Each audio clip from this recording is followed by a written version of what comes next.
అన్న నమస్తే అన్న. నమస్తే. ఏందన్నా ఆంధ్రప్రదేశ్లో పరిస్థితి ఎట్లా ఉంది? ఈ మధ్య రోడ్లు వేయాలి మొత్తం అని చెప్పి చంద్రబాబు నాయుడు గారు అలర్ట్ ఇచ్చారు కదా, సంక్రాంతి లోపు చేయాలని. అయిద్దా ఏమన్నా? అవదన్నా.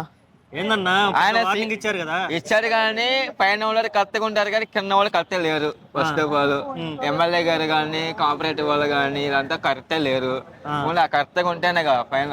ఆయన పైన ఓకే అంటాడు, సైన్ పెడతాడు కానీ కింద వాళ్ళే సైన్గా లేరు కదా. ఒక డబ్బు కావాలంటాడు, డబ్బు ఉంటే డబ్బు చేసుకుంటాడు, సగం డబ్బు చేసుకుని సగం డబ్బు చేసుకుంటాడు, సగం ఏదో పైన రోడ్ వేస్తాడు, అడుగు ఎంత అడుగు వేస్తాడు.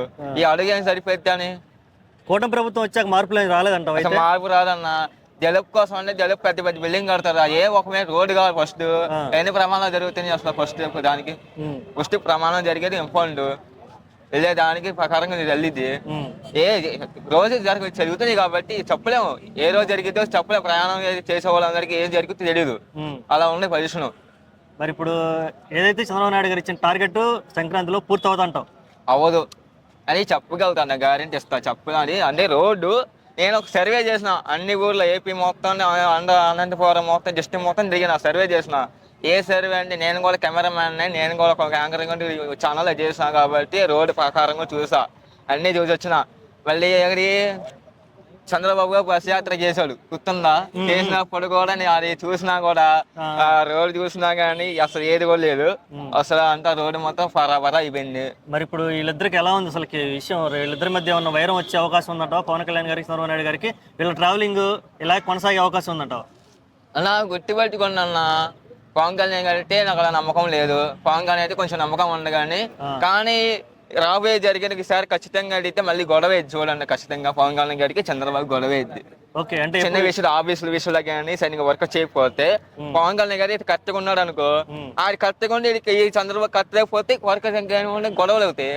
కింద వాళ్ళకి సర్వైవ్ అయిపోతారు. చాలా జనాలు ఏంటో అనవసరం గెలిపించాము, పవన్ కళ్యాణ్ కూడా గెలిపించాము, అనవసరం ఇంటికి గెలిపించాము చేస్తారని చెప్పి ఏంటి రిక్తా చేస్తారండి, ఎందుకు మేము బతుకులు ఎందుకన్నా అసలు కరెక్ట్గా ఉంటుంది. డబ్బు ఇట్టుతో ఎందుకోండు మరి రోడ్ అయితే సరిగ్గా లేనప్పుడు ఇంకెక్ట్ ఉంటుంది. ఇంకా మరి ఇద్దరు గెలిపించిన ప్రజలందరూ మరి రాజధాని నిర్మించే అవకాశం ఉందేమన్నా? వీళ్ళందరూ కావాలని గెలిపించున్నారు కదా చంద్రబాబు నాయుడిని. అమ్మా ఒక్కటే చెప్తానన్నా, గుర్తుపెట్టుకున్నమ్మా, ఎవరైనా సరే రాజకీయంలోకి వెళ్ళి వచ్చేవాళ్ళు కానీ కాకపోయినా ప్రజలు ముఖ్యం. మీ ప్రజలు ఎమ్మెల్యే గారు ఎవరు న్యాయం చేస్తారో వాళ్ళనే వాళ్ళ ఎమ్మెల్యేగా ఉంచండి. పనికి వాళ్ళందరూ తీసుకొస్తే ఇట్టాకి సంకలం అయిపోతారు జీవితంలో బతుకుల్లో. అది ఇప్పుడు మీ కాన్స్టిట్యున్సీ ఏది అసలు? మీ కాన్స్టిట్యున్సీ ఏది? మా కాంపిటీషన్ గన్నవరం అన్న. గన్నవరం ఎలా ఉంది? గన్నవరం పరిస్థితి? గన్నవరం అయితే ముందు టీడీపీ అధికారంలో ఉన్నప్పుడు వంశీ గారు మాట. ఇప్పుడు ఆయన కనబడలేదు, కంటే కనబడతలేదంటే ఇప్పుడు విషయం అయింది కాబట్టి చిన్న విషయం అయింది. చంద్రబాబు కొడుకు చిన్న మాలి దానికి ఇష్యూ దానికి ఎందుకు యూజ్ చేసుకున్నాడు? ఆ చిన్న వంశీ ఏమన్నాడు, చిన్న మాట దానికి ఇంత పెద్ద ఇష్యూ చేసేవాడు. అంటే అది మనోభావాలకు సంబంధించిన విషయం కదా. అది చిన్న మాట పెద్ద మాట అనేది ఇక్కడ కాకపోయినా ఫ్యామిలీని కించపరిచేలా మాట్లాడారు కదా, అందుకని బాగా లోకేష్. ఎవరు మాట్లాడింది? వంశీ అలా మాట్లాడలేదుగా. ఏమన్నా వంశీ గారు నా వంశీ గురించి చెప్తా, ఆయన బాగా చేస్తాడు, పని పాలన అనేది బాగానే చేస్తాడు. ఆయన డబ్బు ఉన్నా లేకపోయినా బాగానే చేస్తాడు. డబ్బు లేకపోయినా ఎలాగైనా తీసుకొచ్చి రోజు ప్రజలకి ఇవ్వడానికి సాయం చేస్తాడు.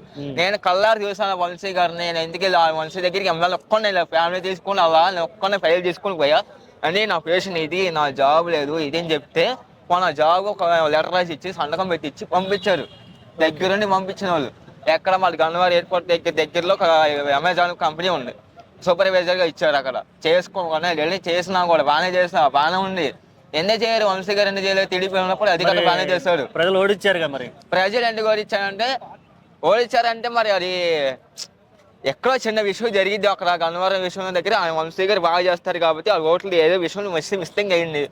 ఎందుకు ప్రజలందరూ వంశీనే గెలిపిస్తారు? ఎందుకన్నా పలిపాలని వాళ్ళు డబ్బు లేకపోయినా బాగా సాయం చేస్తారు కాబట్టి వంశీ గారే గెలిపించేవాళ్ళు. అంటే ప్రత్యేకంగా 10 సంవత్సరం వంశీనే గెలిపించేవాళ్ళు అసలు. ఓకే, ఇక నెక్స్ట్ టైం చూసుకుంటే పవన్ కళ్యాణ్ గారు ఇండివిజువల్ గా పోటీ చేయాలా, కూటమితో రావాలా, లేదంటే ఎలా వస్తే ఆయనకి బాగుంటుంది అంటావు? ఇప్పుడు ఫస్ట్ ఏదో సింగల్ గా రాకపోయినా కోటిమి వచ్చాడు కాబట్టి పర్లా. ఇప్పుడు కోటిమి రాకుండా సింగల్ గా రమ్మను. సింగల్ గా వస్తే జనాలు ఇప్పుడు పరిపాలన చేస్తున్నావు కదా, నువ్వు పరిపాలన చేస్తున్నావు బాగానే చేస్తావు, ప్రజల దగ్గర మంచి పేరు తెచ్చుకున్నప్పుడు సరే ఈసారి అన్న సింగల్ గా వస్తే ఈసారి ఖచ్చితంగా సీఎం అవుతావు కదా. ఓకే, ఈసారి సీఎం గా పోటీ పోడు, సింగల్ గా పోటీ పోడు. ఎందుకు గెలిపించారో చూస్తాం కదా. ఓకే, నీ పర్సనల్ అభిప్రాయం అదేనా? అది ఏది పవన్ కళ్యాణ్ గారు సింగిల్ గా రావాలనుకుంటున్నా? సింగిల్ గా రావాలి.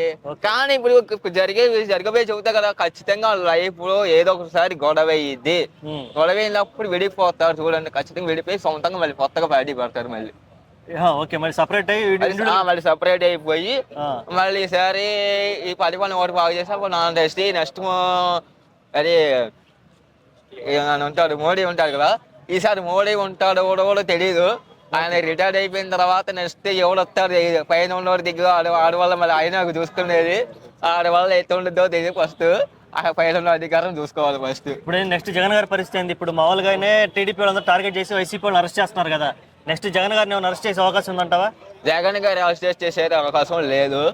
ఎందుకంటే ఆయన ఈసారి నిజాయితీ పరువులు కాబట్టి ఆయన 10 మంది చూసారు. చాలా మంది చిన్నపిల్లలు కానీ పెద్దవాళ్ళు కానీ చాలా మంది స్కూల్ కాలేజీలో నేను సర్వే ప్రతి కాలేజీకి టీడీపీ ఏరియాలోకి వెళ్ళినా ప్రతి టీడీపీ ఏరియాలోకి వెళ్తే జగన్ గారు చాలా మంచి మేలు చేశాడు.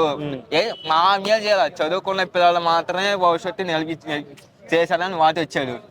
అది మాత్రం ఒప్పుకుంటాం. ప్రజలకి న్యాయం చేశాడు కాబట్టి ఓకే. పెద్దవాళ్ళకి సహాయం చేయకపోయినా పిల్లలకి చదువుకోవడానికైనా సహాయం చేశాడు కదా, అది ఫస్ట్. చాలా మంది ఇప్పుడు ఈసారి జగన్ గారు రావచ్చు, పవన్ కళ్యాణ్ రావచ్చు. నెక్స్ట్ జగన్ గారు గెలవాలంటే ఏం చేయాలి? ఇప్పుడు జగన్ దగ్గర రావాలంటే ప్రజల దగ్గర మంచి మంచి పేరు తెచ్చుకోవాలి. అంటే మరి ఏం చేయాలి? ప్రతిపక్షంలో కూడా రావట్లేదు, అసెంబ్లీకి కూడా రావట్లేదు కదా. అసెంబ్లీ రావట్లేదండి, అది కాదు ఓటు తక్కువ సీట్లు వచ్చినాయి కదా, అలా రావడానికి లేదు ఇంకా సీన్. అంటే ఎమ్మెల్యే కానీ రావచ్చు కదా. ఇప్పుడు ప్రతిపక్షంలో హోదాలో రావట్లేదు, కరెక్ట్. ఎమ్మెల్యే హోదాలో రావచ్చు కదా, ఆయనకు అవకాశం ఉంది కదా.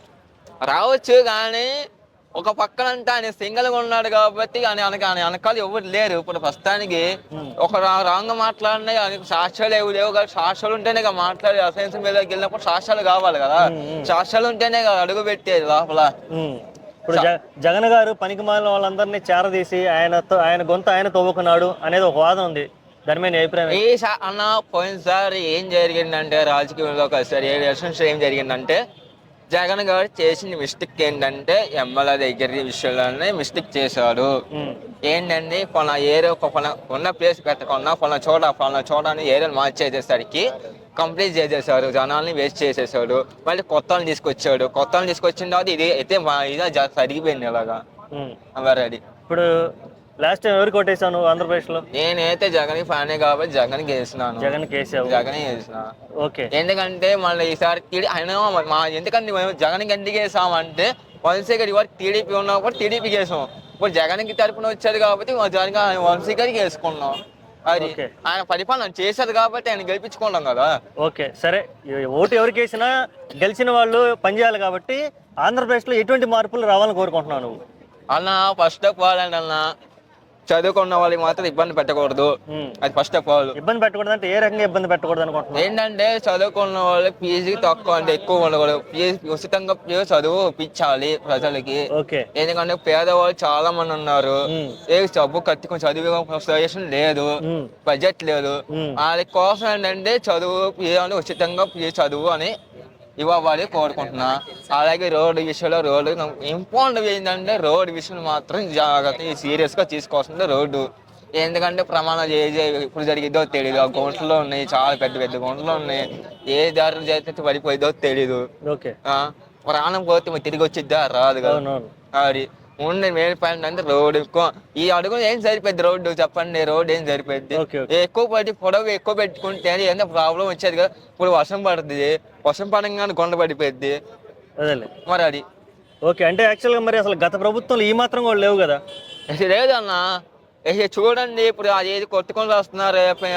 పింఛన్ అంటారు, పింఛన్ చూడరు అసలు. పింఛన్ ఇంటికి వచ్చే పింఛను తీసేసేసి బ్యాంక్కి వెళ్ళి తెచ్చుకొని అన్నారు.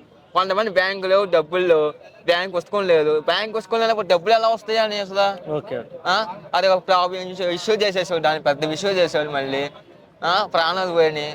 అలాంటివి తీసుకురావడానికి అక్కడే ఫస్ట్ లోనే స్టార్టింగ్ లోనే బ్యాడ్ న్యూస్ తీసుకొచ్చినందుకు తీసుకొచ్చాడు. మరి ఫైనల్ ఒక మాటలో చెప్పాలంటే సంవత్సరం పరిపాలన మీద నీ అభిప్రాయం ఏంది? బాగుందా బాగాలేదా? నాన్న పవన్ కళ్యాణ్ విషయంలో చేసే ప్రతి విషయంలో అయితే కొంచెం మంచి పనే, కానీ చంద్రబాబు విషయంలో చేసే పని మాత్రం చందాన పని అన్నా. ఓకే, అది. Thank you so much.